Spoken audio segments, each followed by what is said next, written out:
आकाशवाणी भोपाल से प्रस्तुत हैं प्रादेशिक समाचार।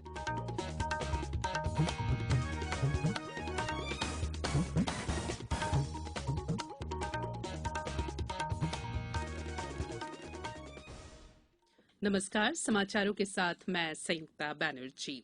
श्रोताओं से अपील है कि कोविड से सुरक्षित रहने के लिए इन 4 सरल उपायों का पालन करें। पूर्ण टीकाकरण कराएं, मास्क पहनें, 2 गज की सुरक्षित दूरी बनाए रखें, हाथ और चेहरा साफ रखें। अब इस बुलेटिन के समाचार। सबसे पहले मुख्य समाचार। भारत में निवेश बढ़ाएगा जापान, दोनों देश के प्रधानमंत्री ने किए समझौतों पर हस्ताक्षर। उत्तराखंड में सरकार के गठन की प्रक्रिया जारी, गृहमंत्री अमित शाह के निवास पर हुई बैठक।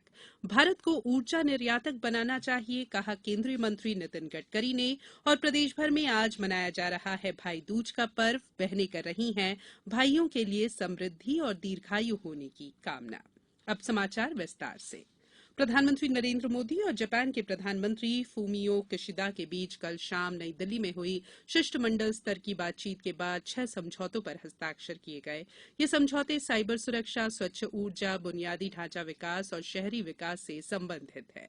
प्रधानमंत्री नरेंद्र मोदी ने श्री किशिदा के साथ संयुक्त संवाददाता सम्मेलन को संबोधित करते हुए कहा कि जापान अगले 5 साल में भारत में 3,20,000 करोड़ रुपए का निवेश करेगा। केंद्रीय गृहमंत्री अमित शाह ने आज उत्तराखंड में सरकार गठन पर चर्चा के लिए राज्य के कार्यवाहक मुख्यमंत्री पुष्कर सिंह धामी और भाजपा अध्यक्ष जगत प्रकाश नड्डा के साथ नई दिल्ली में अपने निवास पर बैठक की। इस बैठक में मदन कौशिक, रमेश पोखरियाल निशंक और सतपाल महाराज सहित पार्टी के नेता भी मौजूद रहे।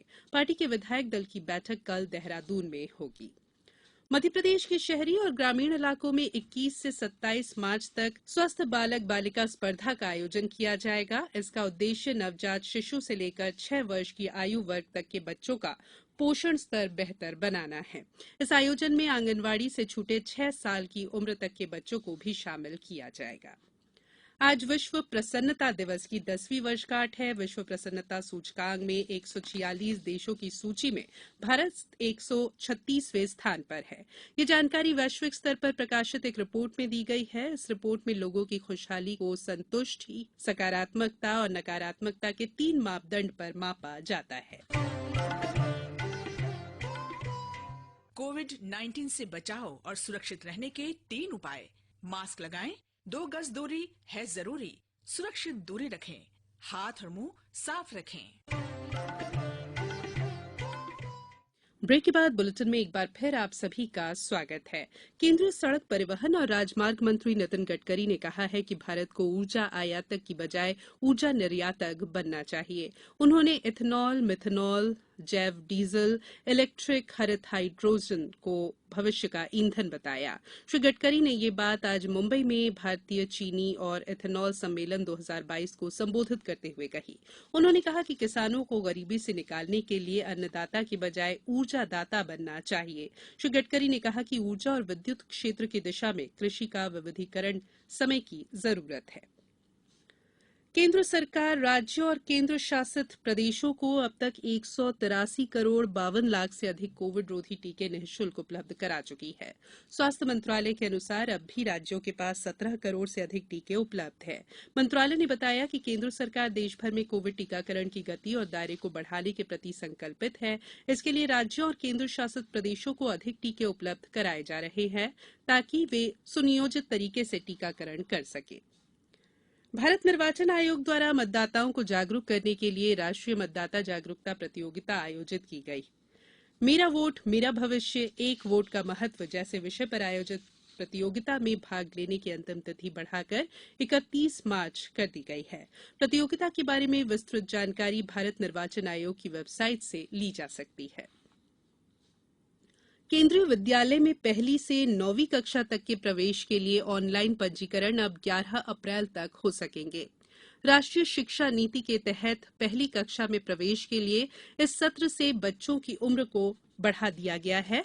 नए नियम में केंद्रीय विद्यालय की 1ली कक्षा में बच्चे की उम्र 6 साल होना चाहिए।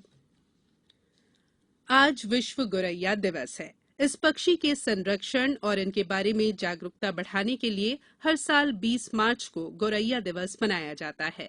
इस प्रजाति की संख्या में तेजी से कमी को देखते हुए इस दिवस का महत्व और बढ़ जाता है।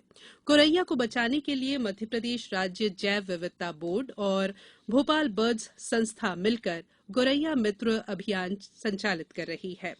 इसके माध्यम से गोरैया को बचाने के लिए जागरूकता अभियान चलाए जा रहे हैं। इसके साथ ही कृत्रिम घोंसलों का वितरण भी किया जा रहा है। प्रदेश भर में आज भाई दूज का पर्व मनाया जा रहा है। होली के 2 दिन बाद मनाए जाने वाले भाई दूज को होली भाई दूज के नाम से जाना जाता है। इस पर्व पर भाई को बहनें तिलक लगाकर समृद्धि और दीर्घायु की कामना करती है। इस अवसर पर भोपाल में जवाहर चौक स्थित चित्रगुप्त मंदिर और लालघाटी नेवरी धाम स्थित चित्रगुप्त मंदिर पर विशेष कार्यक्रम का आयोजन किया गया, जिसमें बड़ी संख्या में चित्रांश बंधु शामिल हुए। राज्य सरकार ने विभिन्न जनकल्याणकारी योजनाओं को प्रभावी बनाने के लिए नागरिकों से सुझाव मांगे हैं। ये सुझाव 25 मार्च तक नागरिक mp.mygov.in पोर्टल पर दे सकते हैं। शासन ने योजनाओं को बेहतर बनाने के लिए विभिन्न मंत्री समूहों का गठन भी किया है। बात करेंगे मौसम की। प्रदेश में अलग अलग स्थानों पर सक्रिय विभिन्न मौसम प्रणाली के कारण तापमान में परिवर्तन हो रहा है।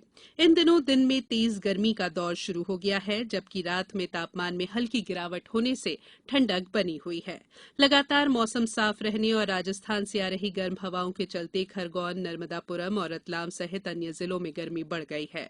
मौसम केंद्र के अनुसार पश्चिमी विक्षोभ के कारण बंगाल की खाड़ी में बने कम दबाव का क्षेत्र राजस्थान से आ रही गर्म हवाओं के रुख में बदलाव आया है।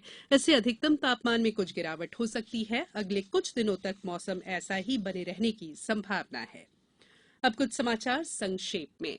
स्वाधीनता संग्राम में सिंधी समाज के योगदान पर व्याख्यान का आयोजन आज सिंधी साहित्य अकादमी रविन्द्र भवन भोपाल में किया गया।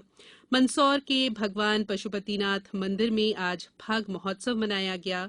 खंडवा में रंगपंचमी का महापर्व 22 मार्च को मनाया जाएगा। इस मौके पर राधा कृष्ण फाग यात्रा निकलेगी, जिसमें तोपों के माध्यम से रंगों और फूलों की वर्षा होगी। बड़वानी जिले में भारत सरकार श्रम मंत्रालय द्वारा संचालित ई श्रम पोर्टल पर असंगठित क्षेत्र के श्रमिकों के पंजीयन किए जा रहे हैं। आगरमालवा जिले में राष्ट्रीय डिजिटल स्वास्थ्य मिशन कार्यक्रम के तहत प्रत्येक नागरिक की हेल्थ आईडी बनाए जाने का काम प्रगति पर है। अनूपपुर जिले में सोन नदी में डूबने से 3 लोगों की मृत्यु हो गई। नीमच जिले में अंतर्राष्ट्रीय खुशहाल दिवस के अवसर पर स्वच्छता संबंधी आयोजन किए गए और सतना जिला मुख्यालय पर आज कलेक्टर बंगले में उन बच्चों ने होली का जश्न मनाया जो कोरोना काल में अपने माता पिता को खो चुके हैं। अंत में बुलेटिन के मुख्य समाचार एक बार फिर। भारत में निवेश बढ़ाएगा जापान, दोनों देश के प्रधानमंत्री ने किए समझौते पर हस्ताक्षर। उत्तराखंड में सरकार के गठन की प्रक्रिया जारी, गृह मंत्री अमित शाह के निवास पर हुई बैठक। भारत को ऊर्जा निर्यातक बनाना चाहिए, कहा केंद्रीय मंत्री नितिन गडकरी ने। और प्रदेश भर में आज मनाया जा रहा है भाई दूज का पर्व। बहनें कर रही हैं भाइयों के लिए समृद्धि और दीर्घायु होने की कामना। इस बुलेटिन में फिलहाल इतना ही। अंत में एक अपील, हमेशा ध्यान रखें, मास्क और 2 गज की दूरी, हाथ धोना भी है जरूरी। नमस्कार।